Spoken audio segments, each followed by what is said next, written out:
The brain is a computer. People have likened the two for their similarities as information processing systems, but it goes beyond that. The device playing this video, as well as the organ in your skull processing it, both work through neurons firing electrical signals at each other to convey information. While human brains are prone to failure over time, with the onset of dementia-causing diseases like Alzheimer's affecting 55 million people worldwide, what if their artificial counterparts could step in to support them? I began my exploration by talking to people with cognitive impairments and their caregivers. From these sessions, I better understood how the disease impacts the person and their relationships with others. Some of the most striking insights I got were about how people become fixated with the past and repeat stories. In the present time, they forget recent events quickly, making them believe their life is even more mundane than it already is. I spoke to care professionals from various organizations to understand the challenges of caring for the elderly, including the activities and therapy available for them.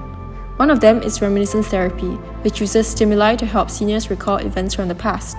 This helps to evoke memories, stimulate the mind, and promote well-being.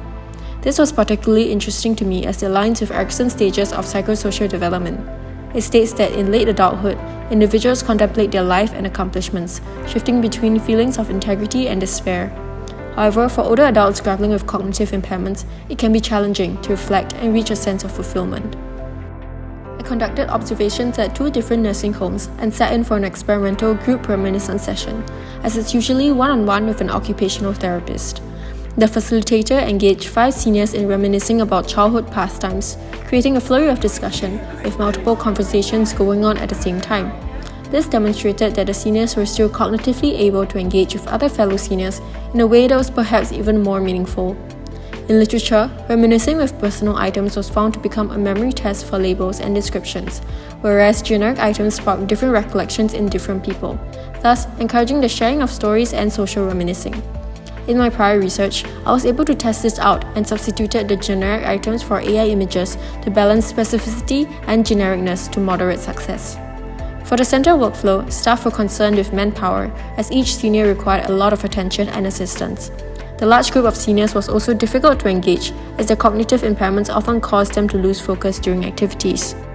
I also looked into the analogous context of young children and interviewed a preschool teacher. She shared the concept of open-ended activities where children were provided with different materials to make whatever they desired and share with others afterwards. From all this research, I came up with this hypothesis. Because we think reminiscence stimuli needs to be specific yet general to an individual's experiences, we think that by using AI-assistive tools in reminiscence will allow seniors to have deeper conversations independently with others. We'll know this is true or false when we see people with cognitive impairments reminiscing together with little staff facilitation and more self-direction.